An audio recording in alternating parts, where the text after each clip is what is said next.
Salut, c'est Enzo et bienvenue dans cette nouvelle vidéo. Alors aujourd'hui, je vais partager avec toi 3 étapes pour que tu puisses justement progresser relativement rapidement. Si aujourd'hui tu démarres le tennis de table, que tu as 25, 30, 35, 40, 50 ans, je vais te donner 3 étapes que tu dois suivre, d'accord, pour pouvoir progresser, mais surtout pour pouvoir prendre du plaisir, ok? Parce que c'est vrai que le ping, c'est quand même un sport difficile, il y a plein de choses auxquelles il faut penser et je vais essayer avec toi de rendre la chose un petit peu plus facile, ok? Mais avant de démarrer cette vidéo, n'oublie pas de t'abonner à la chaîne et de télécharger ton guide gratuit. Tu verras, je partage plein de choses, notamment un guide pour t'apprendre à t'entraîner avec, tu verras, une ligne de conduite assez simple et aussi tu vas avoir accès à 2 autres vidéos de 15 minutes pour pouvoir t'aider à progresser.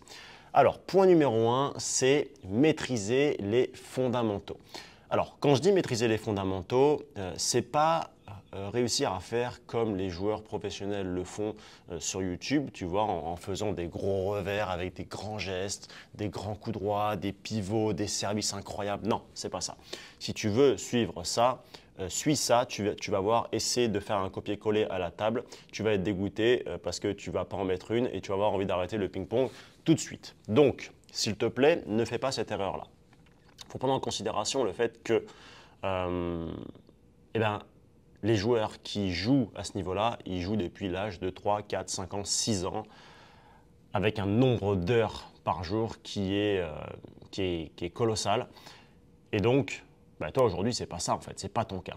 Aujourd'hui, toi, tu démarres, tu as 25, 30, 40 ans et tu veux tout simplement te faire plaisir. Donc, point numéro 1, c'est maîtriser les fondamentaux.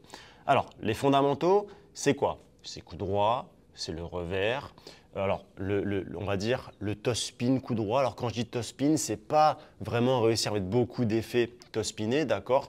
Mais c'est ce mouvement, voilà, de l'arrière vers l'avant. Donc, que ce soit en coup droit, que ce soit en revers, d'accord? Que ce soit ensuite la transition coup droit, revers, que ce soit également le service, donc maîtriser le service. Attention, quand je dis maîtriser le service, ce n'est pas mettre des effets incroyables, non. C'est réussir à prendre conscience que ta position de base est très importante, ton lancer de balle est important, le moment à lequel tu touches la balle est important, à quel endroit est-ce que tu touches la balle sur la raquette, c'est important, ok. Ensuite, on peut parler aussi de la poussette du coup droit, de la poussette du revers. Et ensuite et surtout de ta technique de déplacement. Mais ça, on verra juste après. Alors, qu'est-ce que tu dois prioriser?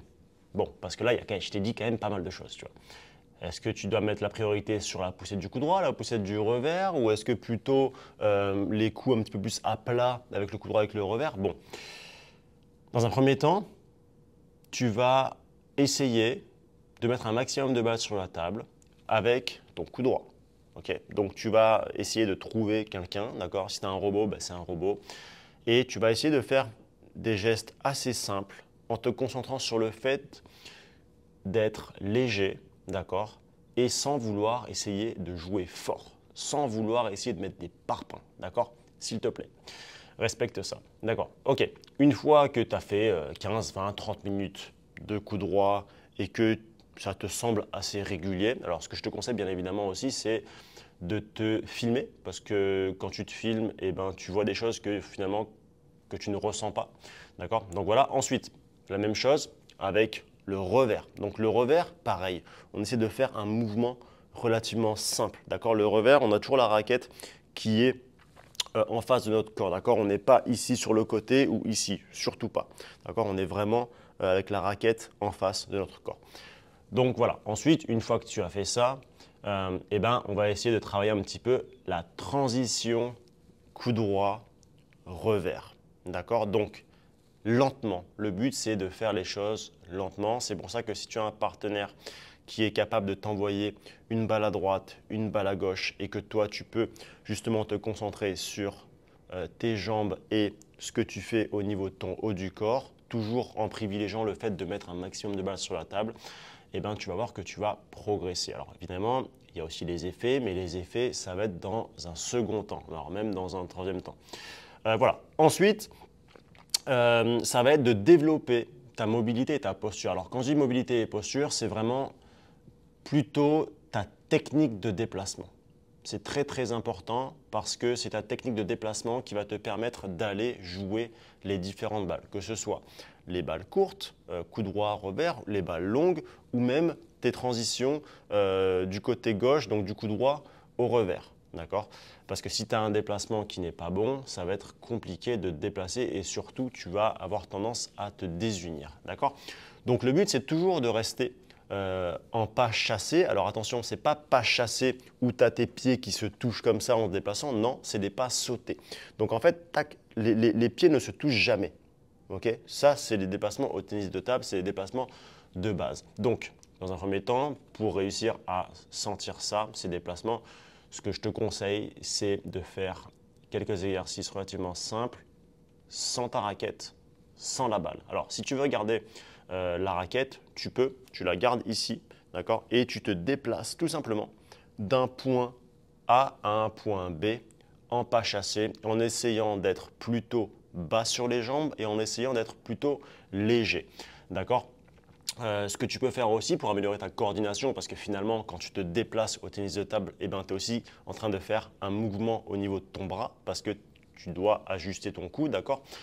Eh ben, ça peut être de faire un déplacement, par exemple, de ton côté gauche à ton côté droit, d'accord? Avec, par exemple, le fait de garder la balle sur la raquette. Donc là, tu te concentres sur la balle qui est sur la raquette, mais également, tu es en train de te déplacer au niveau des jambes, d'accord? Donc, voilà, petit à petit, comme ça, tu vas voir que tu vas améliorer aussi ta technique de déplacement. OK. Et ensuite, le troisième point, eh ben, ça, c'est une fois que tu maîtrises, on va dire, le fait de développer tes techniques de déplacement et une fois que tu maîtrises un petit peu mieux les fondamentaux, eh ben, c'est de jouer, mais avec des stratégies très simples. Donc, tu vois, pour l'instant, on ne parle pas d'effet parce que plus tu mets de l'effet, plus tu dois avoir du contrôle technique, d'accord? Et ça demande des années, ça demande beaucoup de temps.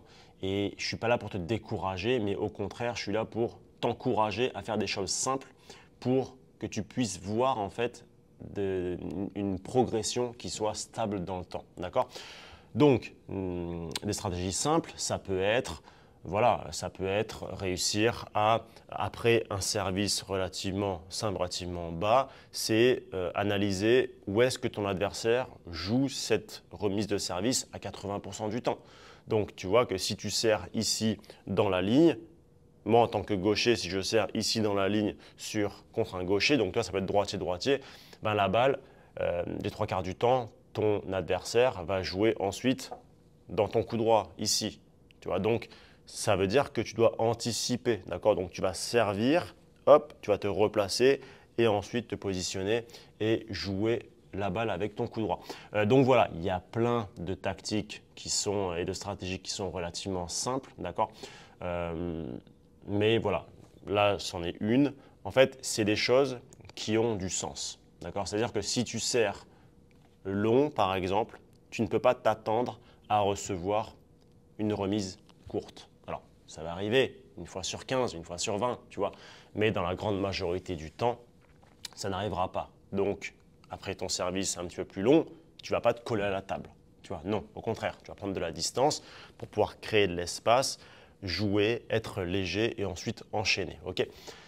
Donc voilà, bah écoute, j'en ai terminé avec cette vidéo. Dis-moi un petit peu ce que tu en as pensé. Partage-la avec tes copains de club. Et puis sur ce, je te souhaite une bonne progression et je te dis à très vite pour des nouvelles vidéos. Ciao!